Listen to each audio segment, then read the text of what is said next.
존재의 존중 10. 질서는 찾아진다. 경험, 자유, 이데올로기. 선생님은 질서에 관한 아주 특별한 개념을 가지고 계십니다. 가끔 이해하기가 어렵습니다. 그것은 규범적으로 규정된 규칙의 총체와 같이 들립니다. 개인의 자율성을 제한하여 부자유스럽게 들립니다. 원시 가부장적인 냄새가 납니다. 질서를 선생님은 어떻게 설명하십니까? 어떤 것이 질서를 통해서 정상으로 돌아오면 편안함과 평화와 공동으로 무엇을 할 가능성이 생깁니다. 이제 잘 된다 하는 간단한 문장에서 이걸 읽을 수 있습니다. 갑자기 편안함을 느낍니다.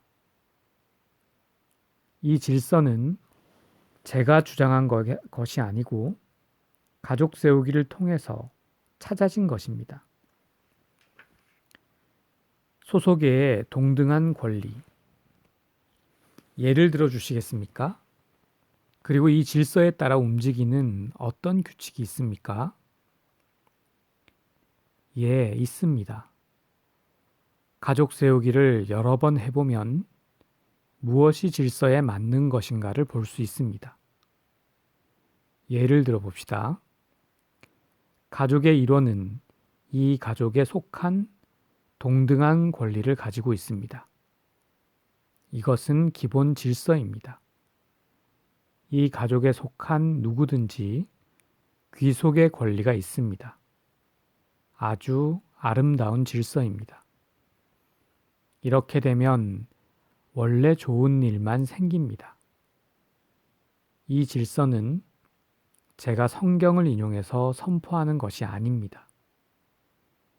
교회에서는 이 질서를 말하고 있지 않습니다. 가족 세우기를 통해서 보이고 효력이 있기에 말씀드리는 것입니다. 이 질서를 존중하면 좋은 것이 생깁니다. 누구든지 이를 스스로 경험하고 확인할 수 있습니다. 이 질서를 무시하게 되면 사람들은 아프거나 위기에 빠지게 됩니다. 예를 들어 보겠습니다. 어떤 가정에 동성애자가 있었는데 경멸되어 추방되었습니다. 그런데 그가 이 가정에 다시 제자리를 갖게 되면 가족 전원이 전부 편안함을 느낍니다. 계속 추방되면 나중에 이 가족 중에 누군가가 그를 모방합니다. 그러나 모방하는 자는 이를 알지 못합니다. 우리가 이를 알고 인정하는 것과 관계없이 이 질서는 효력을 발합니다. 이런 경험을 통해 선생님은 행동 규칙을 세우셨습니까? 질서에 맞는 행동 방식이나 태도가 있는지, 질서에 반하는 행동 방식이나 태도가 있을 뿐입니다. 그래서 치료의 목적은 질서에 반한 것들을 질서에 맞게 돌려주는 것입니다. 할머니가 해산 중에 돌아가셨다든지 가족 중 여러 사람의 죽음은 공포를 유발합니다. 그러면 다른 가족은 죽어 있는 자들을 보지 않을 뿐 아니라 잊으려고 합니다. 이를 도덕적으로 나쁘다거나 책임이 있다는 것이 아닙니다. 그럼에도 나쁜 효력이 발생합니다. 가족 세우기를 해보면 볼 수 있습니다. 반대로 죽어 있는 자들을 존경하며 그의 자리를 찾아주게 되면 이 가족들에게 좋은 효력이 있게 되는 것을 볼 수가 있습니다. 자신의 운명에 관한 권리.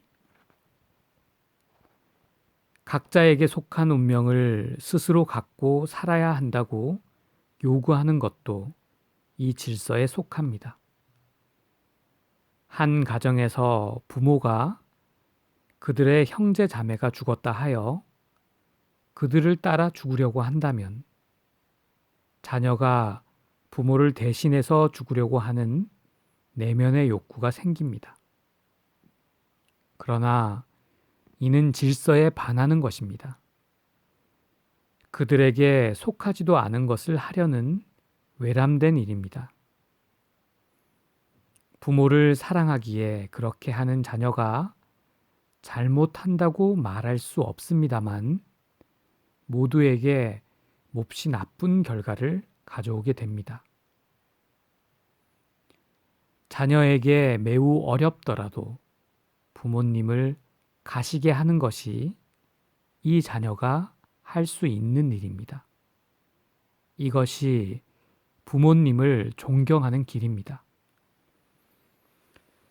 아무도 부모님의 앞을 막지 않는다면 부모님을 만류할 때보다 부모님은 이 세상에 머무십니다.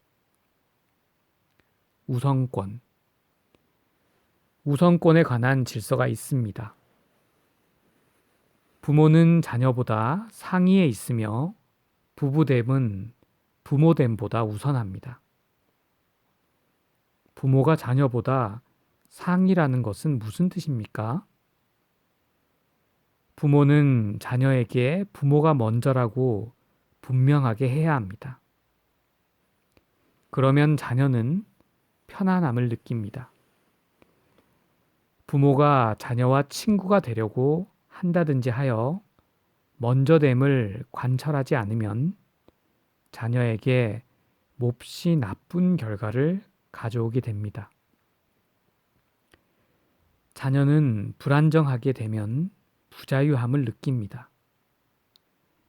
어떤 행위의 결과는 이를 없는 것으로 할 수 없음도 질서에 속합니다. 예를 들면 심리치료를 통해서 나쁜 행위를 되돌릴 수 있다고 많은 사람은 상상합니다만 그렇게 되지 않습니다. 중병을 앓고 있는 환자는 다시는 되돌릴 수 없는 행위가 있다는 것을 볼 수 있습니다. 이때 그 결과를 한치의 감소도 없이 그가 짊어져야 한다는 것이 질서에 속합니다. 그가 이것을 인정하게 되면 그 때문에 전에는 없었던 특별한 존엄을 갖게 됩니다. 어떤 행위들을 되돌릴 수 없습니까? 낙태 또는 자기 아버지를 감옥에 보내는 경우 등입니다. 이럴 때 그도 단지 그 잘못과 결과에 바로 서야만 합니다. 가끔 의뢰자의 반응을 통해 어떤 것은 되돌릴 수 없다는 것을 봅니다. 예를 들면 부모님께 경의를 표하기보다는 차라리 죽음을 택하겠다는 사람들이 있습니다. 그러면 저는 이것을 그에게 치료의 방법으로서 말합니다. 심각함을 그에게 보여주어 나의 말이 그와 통하기를 원합니다. 매우 엄격하게 들리는데요. 그렇습니다. 그러나 다른 방법은 그렇게 나쁘게는 될 수 없어 하면서 현실 앞에 눈을 감는 것밖에 안 됩니다. 현실을 직시하기보다는 그저 편하게 현실을 왜곡하는 것이 됩니다. 결국에 변화는 현실을 직시하는 경우에만 가능합니다. 감사합니다.